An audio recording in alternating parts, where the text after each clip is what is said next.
El canal del Congreso presenta.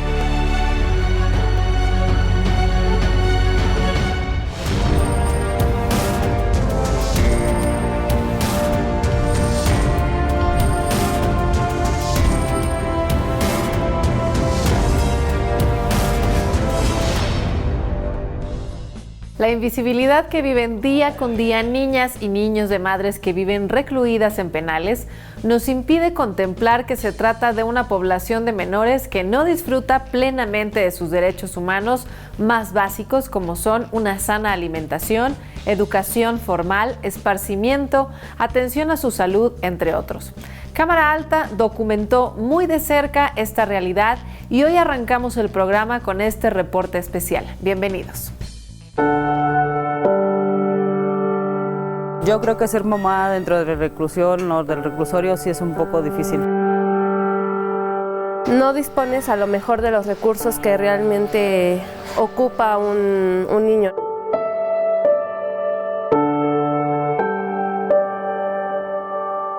Siempre es la misma rutina. Creo que no es lugar para que crezcan. El Diagnóstico Nacional de Supervisión Penitenciaria ha documentado violaciones a los derechos humanos de hijas e hijos de mujeres privadas de su libertad, entre las que destacan las deficiencias en materia de alimentación, condiciones de estancia, trato digno, salud, educación, recreación, entre otros. En México, cientos de niños viven con sus madres dentro de reclusorios. Les llaman niños invisibles, un término retomado por la senadora Silvana Beltrones en la iniciativa que busca reconocer a las hijas e hijos de las internas como un grupo vulnerable. Y algo que hemos hablado mucho con la senadora Silvana Beltrones es que no se trata de decir, bueno, entonces que no entren niños y ya. Porque al contrario, tenemos que fortalecer el tejido social hacia lo positivo, hacia la construcción de paz y no romper familias y romper vínculos. El pasado mes de noviembre fue presentado un dictamen que abarcó 4 iniciativas de reforma a la Ley Nacional de Ejecución Penal, mismas que fueron votadas a favor en la sesión del Pleno. El consenso es garantizar los derechos de los infantes en cuanto a registro e identidad, así como educación y cultura para esta población. En específico, se trata de incluir expresamente la cultura y el arte, así como las actividades y servicios correspondientes en el plan de actividades, las bases de la organización, las actividades generales y su planificación, modalidades de intervención, en la celebración de convenios con instituciones externas y en los servicios postpenales. La realidad de los niños y niñas cuyos papás están en prisión es dura y es urgente voltear a ver. Son niñas y niños invisibles porque hay una ausencia de políticas públicas en esta materia. De los menores que visitan a personas en el penal se habla poco, aunque igual carecen de garantías. Son alrededor de 500,000 de niños que se encuentran en este eje, de los cuales tenemos que cuidar para que no sean usados para ingresar drogas adentro de los penales, por ejemplo, para que adentro de los penales tengan espacios libres de violencia o de acceso a la salida rápida en caso de que llegara a haber un motín. Reconocer la vulnerabilidad de los infantes significa un primer paso para que las autoridades penitenciarias identifiquen y rectifiquen todo aquello que impide el desarrollo físico, mental, emocional y social de las niñas y niños que viven con sus madres en centros penitenciarios. Estos niños que están consumiendo violencia día a día, si queremos apostar por un México mejor, ahí es donde tenemos que poner el foco de atención. No es que no se den cuenta, claro que se dan cuenta que están encerrados, ¿no? Que no disponen de su libertad. Primero Dios, ya me voy a ir libre y se acaba su pesadilla de mi hija y la mía. Para donde tengo escuela y cursos, yo lo traigo para todos lados. También planeo sacar a mi hijo ya en unos pocos meses, martes y sábado. Serían los días que vendría mi hijo. En la ley y en la práctica, ningún niño debería ser invisible. Crecer cercanos al sistema penitenciario no les resta derechos. No quiero la vida de mi hijo en este lugar y es tomar la mejor decisión para él, no para nosotras. Porque a final de cuentas, quien trae el encierro y quien trae la pena es uno, no ellos.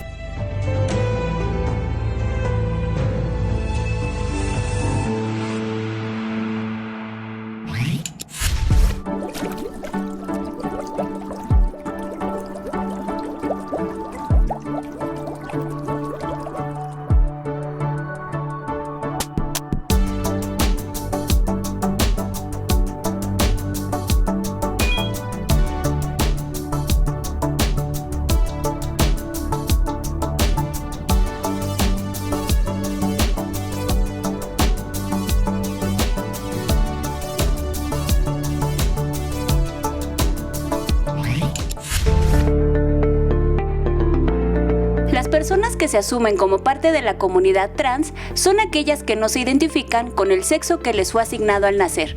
Algunas de estas personas optan por una reasignación hormonal sin llegar a la intervención quirúrgica de los órganos sexuales para adecuar su apariencia física y corporalidad. Y otras optan por una intervención médica, ya sea hormonal, quirúrgica o ambas.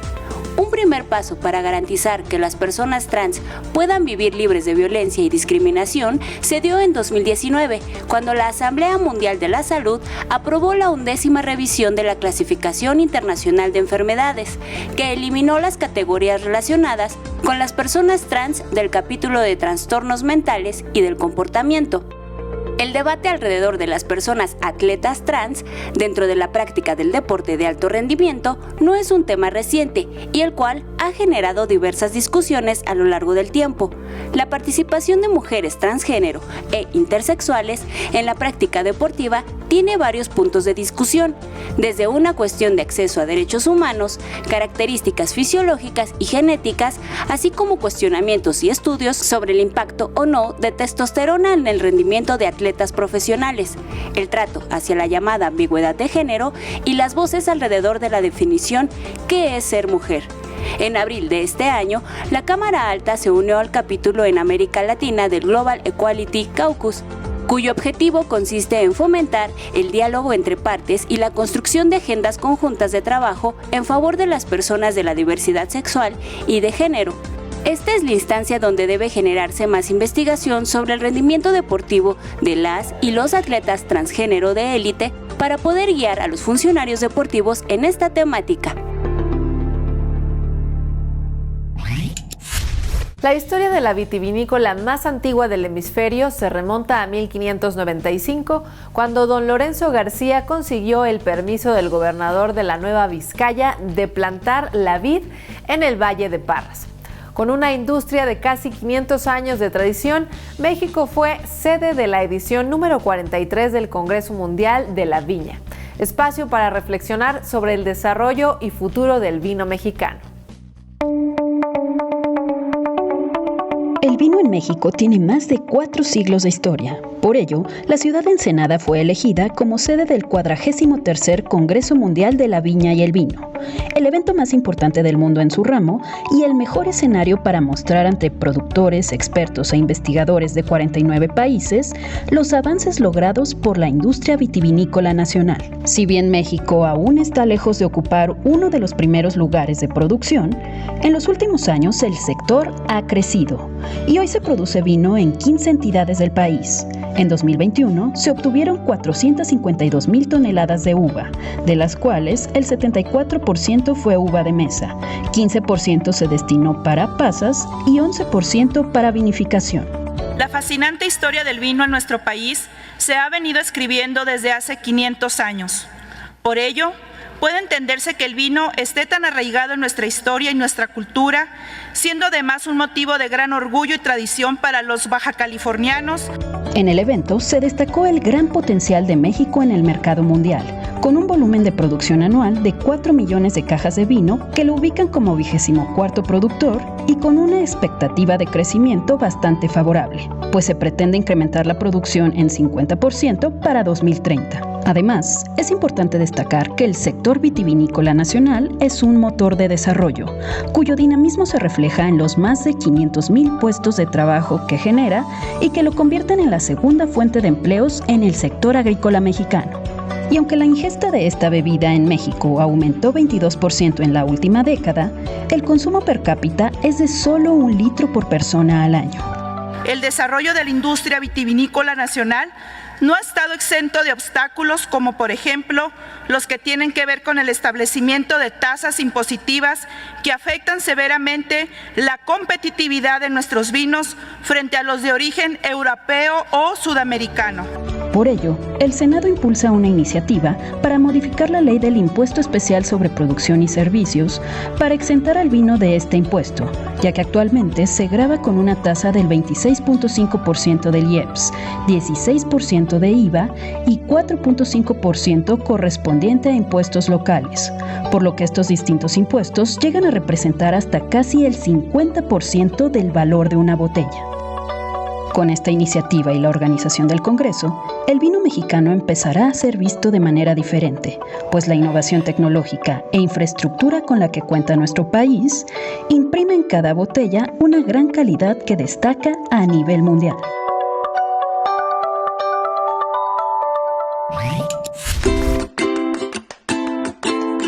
Para reducir el abandono y la sobrepoblación de animales de compañía, se propuso en el Senado de la República un dictamen que considera a la esterilización como una estrategia fundamental para atacar este problema. Según cifras del Instituto Nacional de Estadística y Geografía, hay 23 millones de mascotas en nuestro país. Sin embargo, el 70% de perros y gatos se encuentran en la calle, lo cual significa que solo 5.4 millones de mascotas tienen un hogar. La sobrepoblación, desglosa el dictamen, produce otros problemas como el fecalismo. En México se recogen aproximadamente 696 toneladas de excremento al día. Tan solo en la Ciudad de México se produce más de media tonelada de heces fecales todos los días, que suman 182 toneladas al año. El abandono de mascotas, además de representar un problema de maltrato e irresponsabilidad, es un asunto de salud pública. En la última década, México se ha convertido en el segundo destino de turismo de salud.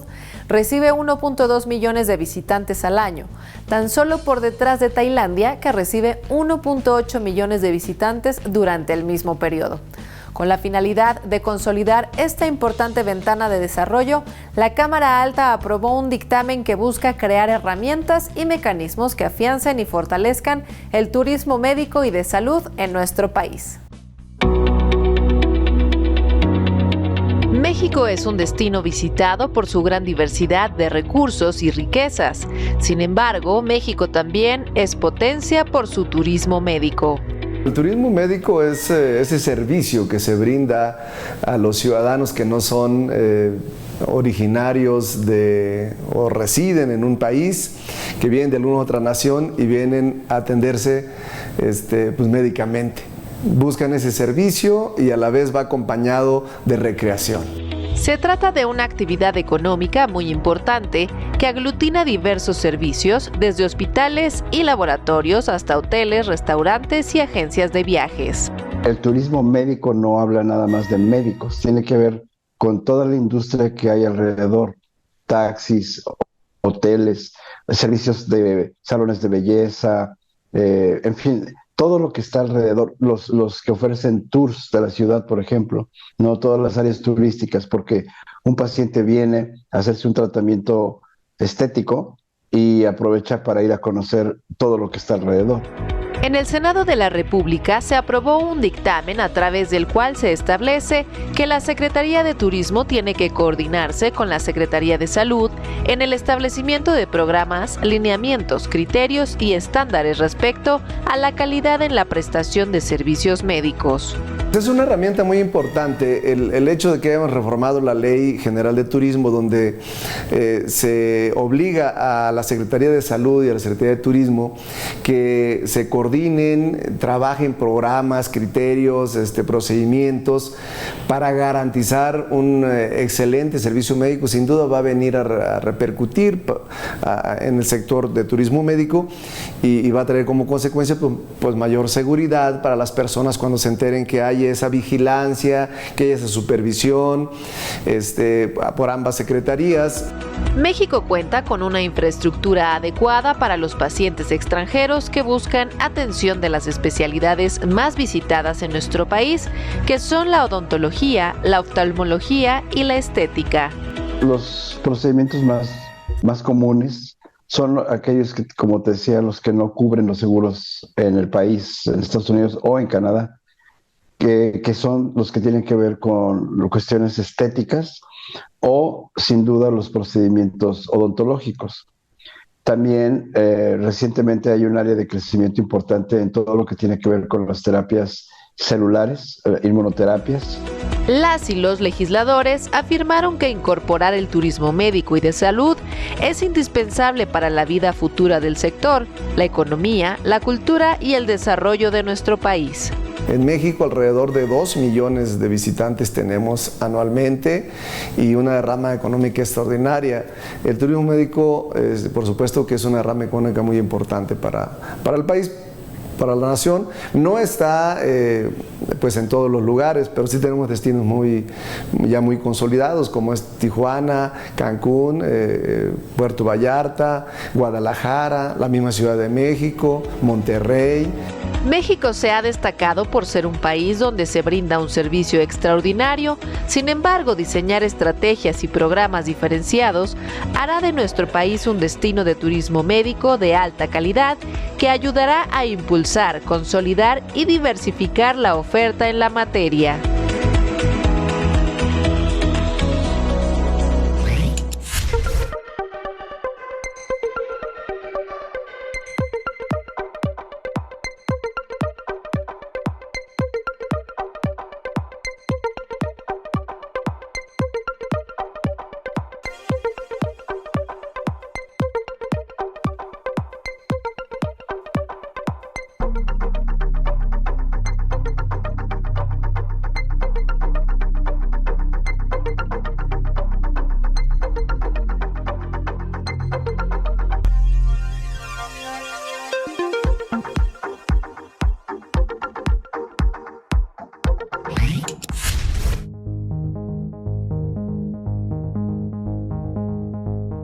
Al cubrir más del 70% del planeta, los océanos son uno de los recursos ambientales más valiosos por ser una fuente de vida y sustento de la humanidad. Estos ecosistemas son clave para la economía al proporcionar materias primas, alimentos, medicinas, energía, ingresos y hasta recreación. Se estima que habrá 40 millones de personas trabajando en industrias relacionadas con los océanos para el año 2030. Sin embargo, la ONU ha advertido que se está extrayendo más del océano de lo que se puede reponer, pues el 90% de las grandes especies marítimas de peces están mermadas y el 50% de los arrecifes de coral destruidos. Para atender esta problemática se creó el concepto de economía azul, que comprende los activos de capital natural, es decir, las poblaciones de peces, sistemas de arrecifes de coral, calidad del agua y de las playas, manglares, etc. Capital producido, lo más visible es la maquinaria y las estructuras. Y el capital intangible, por ejemplo, las habilidades y experiencias que se aplican en la mano de obra. La primera Conferencia Mundial sobre Economía Azul Sostenible recomienda prestar especial atención en nuevas áreas prioritarias, entre ellas, navegación inteligente, ciudades, turismo e infraestructura resiliente, energía sustentable, conservación de la vida marina, fin al hambre y pesca sustentable, océanos libres de contaminación y economía inclusiva. La Comisión de Relaciones Exteriores América Latina y el Caribe del Senado de la República sigue de cerca las recomendaciones del Banco Mundial, que destaca la experiencia de Ecuador y la gestión de las Islas Galápagos en materia de economía azul. Los orígenes de la propiedad intelectual o derecho de autor tienen una estrecha relación con la invención de la imprenta, la cual permitió la rápida producción de copias de libros a un costo relativamente bajo. El número de personas interesadas en adquirir libros impresos aumentó y esto provocó una amplia demanda, por lo cual las autoridades reconocieron y protegieron a los autores y editores de las copias no autorizadas, permitiendo así el surgimiento de las primeras leyes de derechos de autor. La primera de estas leyes fue el Estatuto de la Reina Ana o Estatuto de Ane, promulgado por el Parlamento británico en 1709. Este estatuto contribuyó a promover la competencia en el círculo de los editores, restringiendo los monopolios y reconoció al autor como el titular del derecho a autorizar la copia de la obra. A partir de esto, el derecho de autor se fue expandiendo a los demás países. Durante la Revolución Francesa, dos decretos de 1791 y 1793 establecieron la protección de los autores de obras literarias y artísticas. A mediados del siglo XIX, algunas naciones europeas comenzaron acuerdos bilaterales sobre los derechos de autor, pero eran limitados porque estos no eran compatibles ni amplios. Dada la necesidad de contar con un sistema uniforme de protección, se acordó el primer Convenio Internacional de Protección de los Derechos de los Autores, que fue adoptado el 9 de septiembre de 1886 en Berna, Suiza, llamado Convenio de Berna para la Protección de las Obras Literarias y Artísticas. En México, en la Constitución Política Mexicana de 1917, en el artículo 28, se contemplan los derechos que se tienen sobre aquellos bienes intangibles o los provenientes de una creación, invento o mejora, es decir, lo que actualmente conocemos como derechos de autor o propiedad intelectual. Antes de que México se adhiriera al Convenio de Berna, el 24 de julio de 1971, nuestra nación firmó algunos convenios bilaterales para la protección de las obras literarias y artísticas. Uno de estos convenios fue el convenio entre los Estados Unidos mexicanos y España, para garantizar y asegurar la propiedad de las obras científicas, literarias y artísticas, el 31 de marzo de 1924. Este convenio buscaba garantizar la propiedad intelectual en obras científicas, literarias y artísticas, para asegurar a sus autores la protección necesaria de sus obras de daños y perjuicios de los falsificadores. La última modificación realizada a la Ley Federal de Derecho de Autor se realizó a mediados del 2020 y le tocó al Senado de la República armonizar al marco jurídico nacional con el tratado entre México, Estados Unidos y Canadá, e incluye un nuevo capítulo que contiene dispositivos normativos de protección efectiva, gestión de derechos y sobre los proveedores de servicios de Internet. Los pendientes en la agenda legislativa relacionados con la población que enfrenta algún tipo de discapacidad aún son muchos y muy variados, considerando una población que supera los 20 millones de mexicanos que viven distintas condiciones.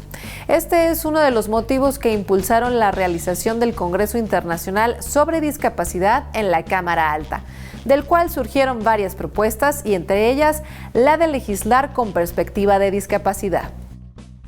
Mi lema es, las personas con discapacidad son talentosas y productivas que no se deben desaprovechar. Arriba, adelante, primero la patria y las mujeres con inclusión. La violencia de género en las mujeres con discapacidad es incluso hasta triple. ¿Por qué? Porque ni siquiera el Estado o el sistema nos contempla.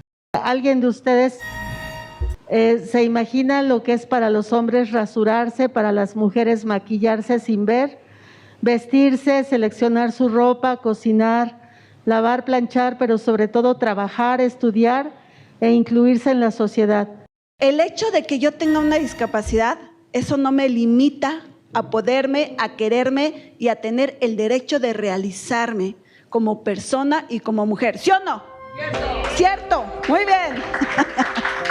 La discapacidad es un fenómeno social que desafortunadamente atrapa nuestro interés solo cuando nos afecta de cerca. Cuando no es así, las estadísticas nos asombran por la magnitud de los números. 7.168.000 personas con discapacidad y contando en México.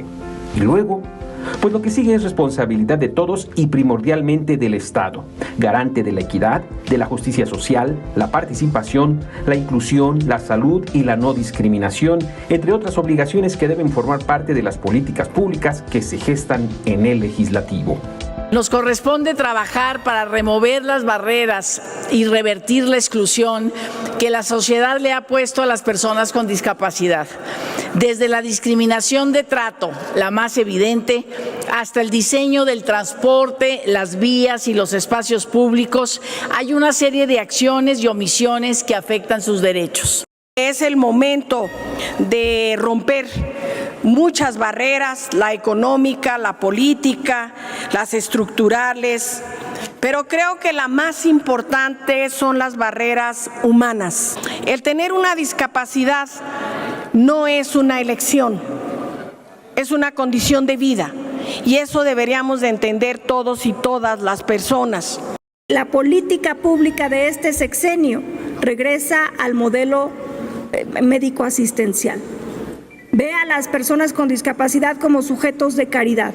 Y aunque nosotros aquí sigamos impulsando legislación que quiera ser acorde a la Convención Internacional sobre Derechos de las Personas con Discapacidad, no hemos logrado políticamente presionar para que el gobierno federal adopte lo que estamos haciendo. Senadores, funcionarios, especialistas, representantes de la sociedad civil y personas con discapacidad se dieron cita en el Congreso Internacional sobre la materia en la Cámara Alta para analizar la ruta de la agenda legislativa, corregir y avanzar. No dejar a nadie atrás, no dejar a nadie fuera. Esa debe ser nuestra prioridad.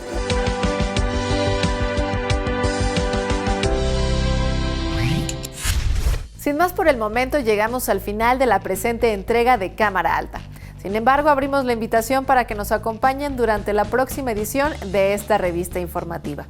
En estos momentos aparecen en pantalla los medios de contacto que ponemos a su disposición para que compartan con nosotros comentarios, sugerencias o aclaraciones a las cuales daremos puntual atención.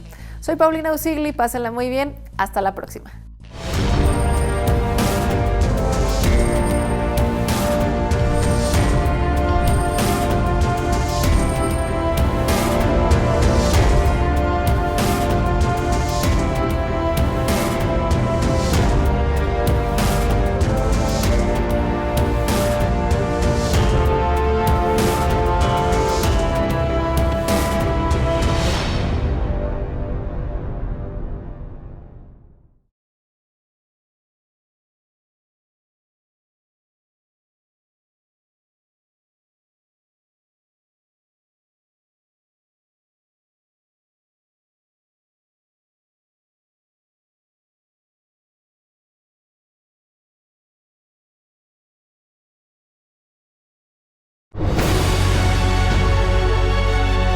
El canal del Congreso presentó